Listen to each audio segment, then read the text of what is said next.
افلا یتدبرون القرآن، تدبر قرآن، مولانا امین احسن اصلاحی۔ سورۃ الجمعہ، تمہید۔ بسم اللہ الرحمن الرحیم۔ سورہ کا عمود اور سابق سورہ سے تعلق۔ سورہ صف اور سورہ جمعہ کے عمود میں کوئی بنیادی فرق نہیں ہے، صرف اسلوب بیان اور نہج استدلال دونوں کے الگ الگ ہیں۔ سابق سورہ میں حضرت صلی اللہ علیہ وآلہ وسلم سے متعلق حضرت مسیح علیہ السلام کی پیشن گوئی کا حوالہ ہے۔ اس میں سیدنا ابراہیم علیہ السلام کی دعا کی طرف اشارہ ہے۔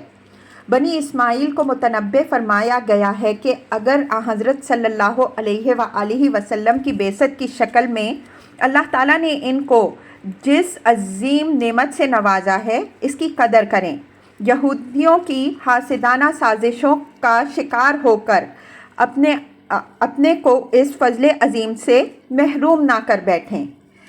اسی ذیل میں مسلمانوں کے ایک گروہ کو ملامت فرمائی ہے کہ اس نے دنیاوی کاروبار کے طمع میں جمعہ اور رسول صلی اللہ علیہ وآلہ وسلم کا احترام ملحوظ نہیں رکھا۔ اگر تجارت کی طمع لوگوں کو جمعہ کا احترام اور رسول صلی اللہ علیہ وآلہ وسلم کی موعظت سے زیادہ عزیز ہے تو اس کے معنی یہ ہے کہ انہوں نے اس بیع و شراء کی حقیقت نہیں سمجھی جو وہ اپنے رب سے کر چکے ہیں، جس کا ذکر سابق صورت میں ہو چکا ہے۔ ساتھ ہی اس ناقدری کے انجام سے بھی آگاہ فرمایا ہے کہ یہ روش اختیار کر کے یہود اللہ کی شریعت سے محروم ہو گئے۔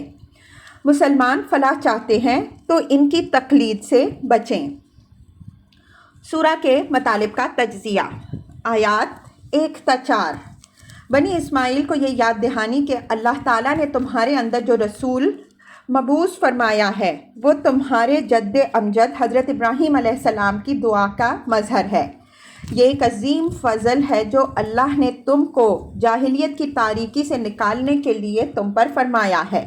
اس نعمت عظمیٰ کی قدر کرو، یہودیوں کی حاسدانہ سازشوں کے شکار ہو کر ان کی تمنا بر آنے کا سامان نہ کرو۔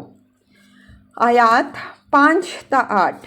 یہود کے اس دعوے کی تردید کہ وہ اللہ کی برگزیدہ امت ہیں، ان کے سوا کوئی اور قوم نبوت اور رسالت کے شرف کی حقدار نہیں ہو سکتی، ان کی ان نالائکیوں کی طرف اشارہ جن کے سبب سے وہ اللہ کی ہدایت سے محروم اور امامت کے منصب سے معزول ہوئے۔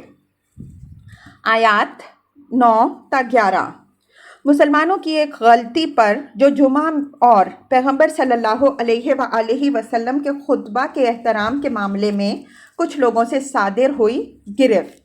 اگرچہ یہ غلطی بظاہر معمولی نظر آتی ہے لیکن اس نے ایک بہت بڑی کمزوری کی نشاندہی کی ہے کہ ابھی مسلمانوں کے ایک گروہ نے دین کی اس حقیقت کو نہیں سمجھا جو شخص اسلام میں داخل ہوتا ہے وہ اللہ تعالیٰ کی مغفرت و جنت کے عوض اپنی جان اور اپنے مال کو فروخت کر چکا ہوتا ہے۔